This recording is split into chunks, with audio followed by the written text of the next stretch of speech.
We're joined now by former New York Mayor Rudy Giuliani and now counsel to the Trump team. Mayor, how are you? Good to see you. Nice to be with you, Laura, always.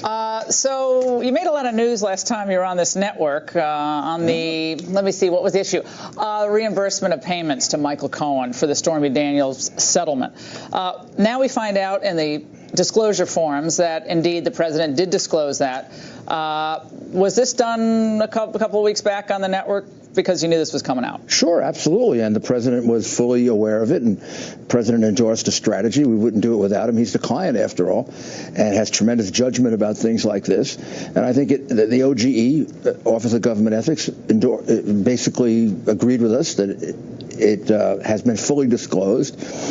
I have a little disagreement with him, but it's a petty one. I don't believe it had to be disclosed at all, because I think it was an expenditure that he reimbursed. You say it's an expenditure. They say it's a liability. It's a liability, yeah. Which is important for campaign finance, or is it important for disclosure purposes? That's it, for disclosure purposes, which we decided out of an excess of caution. As a lawyer, you would know, as an excess of caution, we're going to disclose it. This is what he said today in a letter. OGE has concluded that the payment made by Mr. Cohen is required to be reported as a liability. OGE has determined that the information provided in the note meets the disclosure requirements for reportable liability under the Ethics in Government Act. So we agree with that he disclosed it. We do not agree necessarily that it's I don't agree that it's a liability, because I know the nature of it, but it doesn't matter at this point.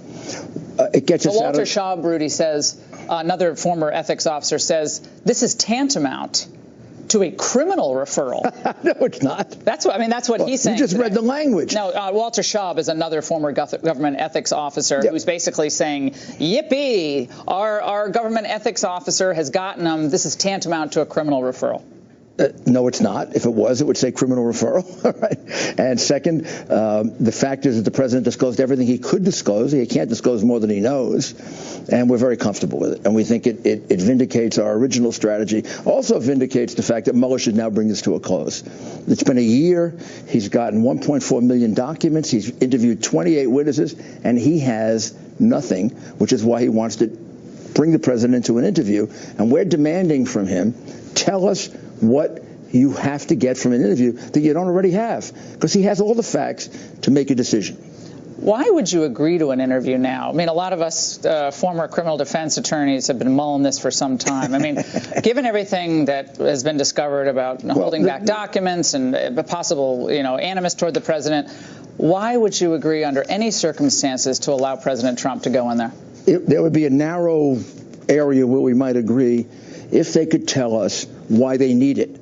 They have his explanations of everything. They have 1.4 million documents. They have the witnesses who corroborate him. If they're going to disbelieve him, they're going to disbelieve him. And the fact is, we would have to know, what is it that you want clarified? If we knew that, and they told us that if we gave the explanation that we're proposing, they were going to end it, fine. We're trying to get him to end this. This is not good for the American people. And the special counsel's office doesn't seem to have that sort of understanding that they're interfering with things that are much bigger than them or us. You said today there's a plan B and C if Mueller doesn't wrap this thing up. We're entering the second year. You guys are very well aware of how much time and effort this takes to answer these questions, ongoing investigation. Bill Clinton found that out. What is the plan B and C? Well, we are going to demand an answer. We're going to we cooperated beyond any other president ever cooperated. All those documents, 1.4 million, all those witnesses. But what's the plan B and C, Rudy? Is it firing Mueller, firing Comey, firing Mueller? Then we just start from day one again, as the president pointed out.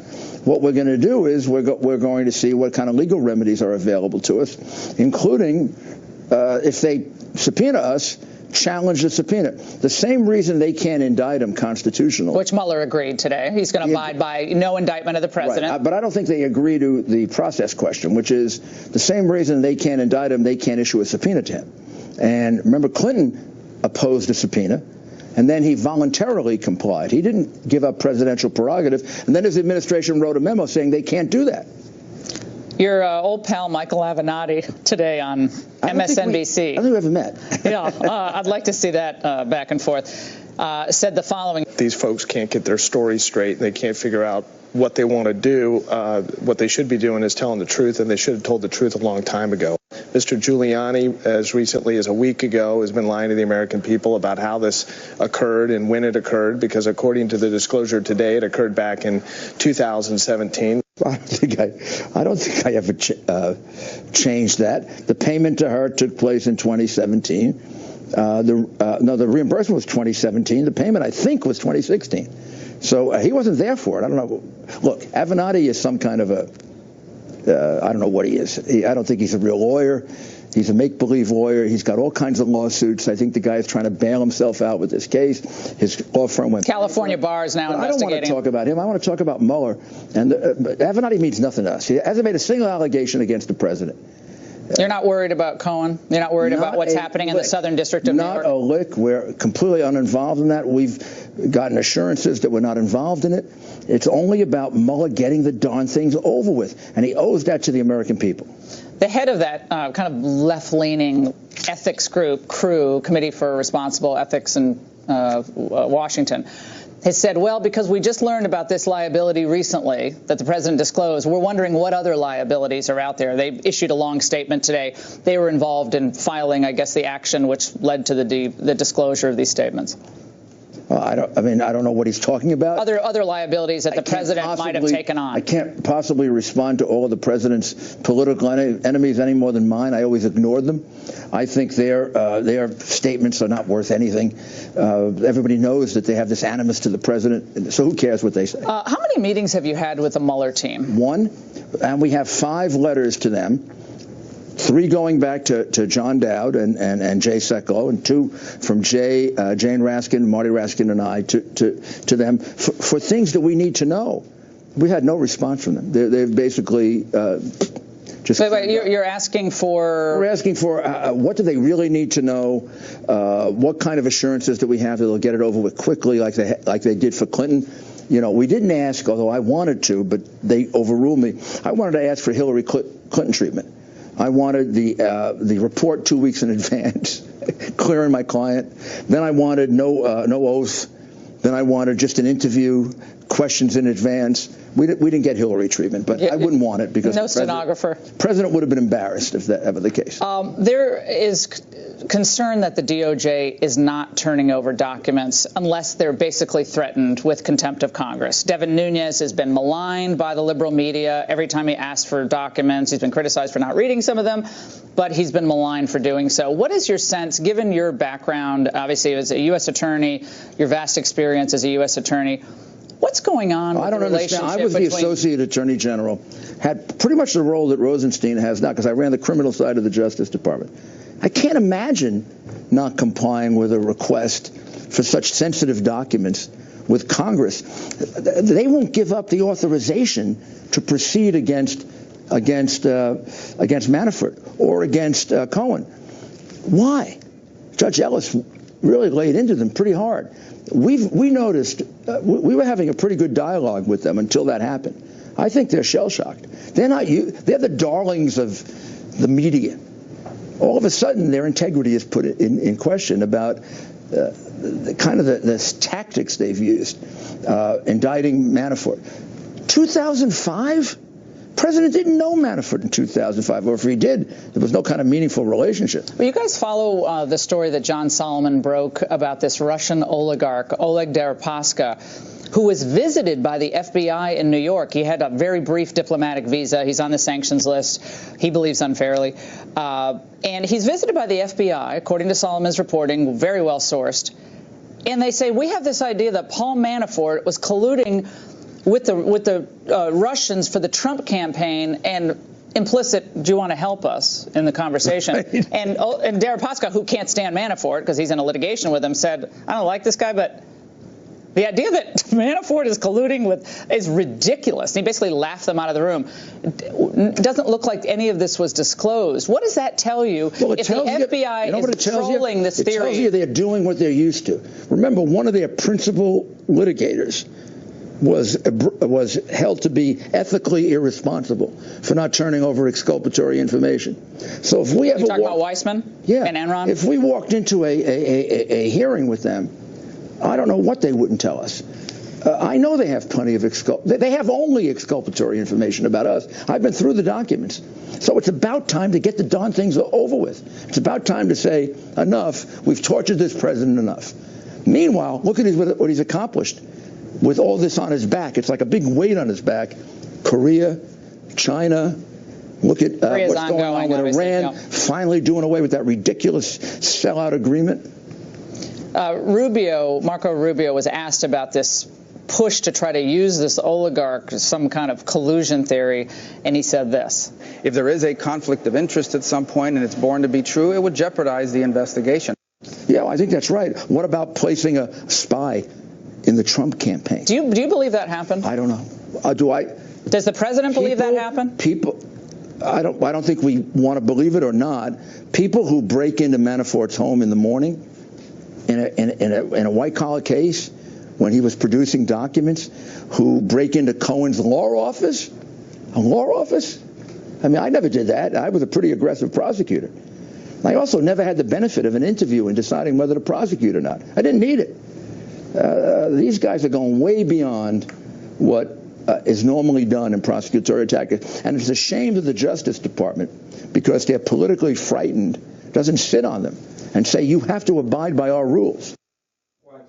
Even buried in the New York Times, a big New York Times piece today, is a little nugget that you have to kind of search for, Rudy, that says nothing publicly disclosed ties the Trump campaign or the president himself to these nefarious dealings with the Russians. That's, again, you have to kind of look past the headline all the way to that. That's been true from day one. It's true today. They're not going to be able to invent any evidence of that. And it's a shame that plus they won't answer Congress on how much money this is costing the American people. It's costing us a fortune. Maybe these guys, figure they can't get a good job.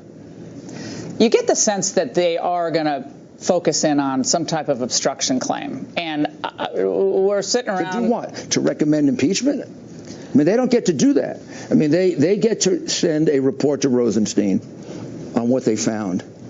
I guess they could gratuitously include a recommendation, but really they shouldn't. Or the facts that would indicate the facts amounting to the elements of the crime. We could produce a memo for him that rebuts them all 1,000%. Well, and it would be probably either about the Trump Tower meeting. There's still confusion there. A lot of which he wasn't present at. Right. But he wasn't present at. But then Don Trump Jr., the transcript notes of his talk with Capitol Hill came out today. Senate committee released the notes, and he said he did not have a memory about talking to his father with it specifically. Then they're focusing on this blocked call that he made that day, and he doesn't remember if it was to his father or not. I mean, that's the theory that they're spinning out. And since I believe it took place in the office, it would have been very easy for him to June of 2016. Yeah. Also, remember June of 2016? That's about when I joined the campaign. Nobody's going to focus on a Russian woman who says that she has information about Hillary. Turns out she wants to negotiate sanctions, and they throw her out, basically. And then when she wants to meet again, they don't meet with her. I wouldn't remember that. But I had people coming up to me saying all kinds of things about Hillary, and I'm willing to believe almost anything about her. And I used to get rid of them. Well, the headlines today, CNN, Don Jr. admits he was looking for dirt on Hillary from the Russians. Wow. And they weren't looking for dirt on Donald Trump? No, only the dossier. When I ran against them, they were looking for dirt on me every day. I mean, that's what you do. Maybe you shouldn't, but you do it. Nothing illegal about that. And even if it comes from a Russian or a German or an American, it doesn't matter. And they never used it. It's the main thing. They never used it. They rejected it. If there was collusion with the Russians, they would have used it. Do you think that in the end, when you look at all the main flashpoints, the Trump Tower meeting, the Stormy Daniels payment, the raid on Manafort, the raid on Cohen, is there any one part of that concerns you more than other parts of that? Yeah, their inability to reach a conclusion that is obvious, and their unwillingness to recognize the damage this does to our country all over the world. There's no reason for this investigation. There never was a good reason for it in the first place. This was engineered by Comey with the report, not the report, the interview thing that he wrote that he should have never revealed, which he leaked illegally through a professor. I mean, nobody. DOJ is releasing those documents, by the way, on that particular professor. Comey should be under investigation. Dan Richman. And the Clinton people wanted him fired before we did for what he did to her. That was totally unethical. You know, it was totally unethical to reveal all the facts incriminating her, and then this specious argument that she shouldn't be prosecuted. Do you have any information or any sense, again, given your background at Justice, how these things tend to go, that there's any chance that Bob Mueller gave immunity to Jim Comey? No, I don't. I have no idea if he gave him immunity. I don't know why he's not being investigated. That troubles us because a lot of the president's statements contradict Comey. They're much more logical than Comey's, but they contradict his. If you want to just believe Comey, then you're walking him into a trap. And Comey's not been investigated. So I don't think we would sit him down for an interview unless Comey was investigated and treated in the same way. This guy, Jay Goldberg, I guess he was some former Trump lawyer. I've never heard of him, but he was Jay Goldberg. Yeah, Jay Goldberg. I know Jay. I tried cases against him. Okay, well, he said, I told him that I didn't think that Giuliani was the right person for him to select. I thought that there were much better people that he could use in terms of negotiating with Mueller. I guess I beat him too many times. Jay is getting a little old. There probably are better people. The only thing that I have is the president trusts me. And I trust the president. I have his back in the right way. I believe I would represent any president put through this kind of torture. This is not right for our country. That's why I'm doing this. I'm doing it pro bono, and I'm doing it because I believe that this is just plain wrong. The family, the toll this takes on the family. You mentioned Ivanka before. You said Jared is disposable. I'm not sure that went over very well. No, I was kidding around. Okay, I don't know if it went over all that well. Jared loved it. Jared loved it. He said, did my wife tell you to say that? And I said, no, but you are disposable, Jared. Men always, I'm disposable too. You're not worried. You're not worried about exposure that he has because of that meeting with a Russian banker in December of 2016. I cannot figure out why that meeting means what it means. First of all, none of it was about getting her emails. It was about dirty information they alleged to have. They didn't have it. So, end of story. I'm talking about the meeting that Jared had with that Russian bank I see. In December of 2016. That would be a totally different business thing. It has nothing to do with collusion with the Russians. Over the election's over at that point. I think if you ordered a White Russian at the Russian tea room once, you'd be in trouble here. I haven't been in Russia in 4 years or 5 years. Thank God. Do you have any concern that there is no real way at this point to get a fair outcome by a special counsel that many very well-respected lawyers think was begun, named on spurious, fraudulent grounds? Well, I'm confident that if we have to, we can get vindicated in court. I don't think we're going to have to, but I think we get vindicated in court. I'm still hopeful that when it comes down to it, they're not going to impair their reputations with a bogus report. You're not going to court with the president, though. He's going to be interviewed. He's not going to be in court. He's going to be in Congress if it's referred. Challenging the legitimacy of their investigatory authority and the way they've spanned out so much. So you maintain that the expansion of this probe, as it's been expanded, and the misconduct is illegitimate. What they did with Manafort, what they did with Michael Cohen, all of the illegitimate things they've done, possibly placing a spy in the Trump campaign. All these things are areas where indictments have been dismissed because of government misconduct. Some of these same people have done it. I do not understand what Bob was thinking of hiring these people. Are you concerned about any of the former Trump White House staffers? I know Hope Hicks, her name was thrown around in working with Don Jr., maybe on the statement about the Trump Tower meeting. Are you worried about her conversations at all with the special counsel? I mean, these guys are young. These are young kids. You mean 1,001 prosecutions? Yeah. Those are false statements that right. are not under oath. God, that would be really cheap. Yeah. That'd be like... but he's turning the screws on people. As Judge Ellis said, he's turning the screws on people, not because he cares about Manafort, 2004, 2007 banking issues. He cares about getting at Trump. That's what he cares about. How could Manafort's 2004, 2005 activity have anything to do with Trump? But Manafort's different from someone. I'm not saying anyone lied. I'm just saying Manafort's different from a 30-year-old or a 25-year-old who's like, I'm not going to lose my livelihood. You know how they operate. You were a prosecutor. This is what prosecutors do. I work with Hope under intense pressure. She's fantastic. She's not going to lie. No. I'm just using as an example of any staffer who would be, you know what they can do. You know how they work. You said this here. I have an email. Look at this. I got an email here. And then all of a sudden you're shaking. If they did that to her, then a Justice Department would have to step in and act, because it would be just a total injustice. And they've done a few injustices, but not quite as bad as that yet. Timeline. What is your optimal timeline for this to wrap up? They should do it today. I mean, as soon as possible. I think that they have the facts from which they can write their report. If you're going to write a fair report, fine, write it. If you're going to write an unfair report, write it, and we will combat it. We're ready to rip it apart, and we're ready to rip them apart if that's what they want. We would rather peacefully settle this and get it over with. Rudy Giuliani. Thank you. Always great to see you. Thanks for coming in.